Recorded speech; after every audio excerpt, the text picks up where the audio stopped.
আজকে আমি বোয়াল মাছের তরকারি বানাইমু। সিদ্ধ বোয়াল মাছ এখানে কাটিয়া রেডি করছি। মরিচের গুঁড়ো একটু দিচ্ছি, পেঁয়াজ এখানে, টমেটো, কাঁচামরিচ, পেঁয়াজ কুচো কুচো করে কাটিয়ে রাখছি। সব কিছু দিয়া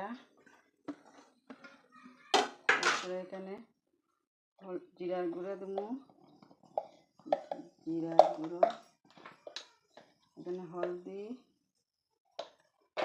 তারপরে লবণ দিয়ে তেল দিয়ে মাখিয়া এটারে তেলের মধ্যে ছাড়বো। মাখা হয়ে গেছে, এখন গরম তেলের মধ্যে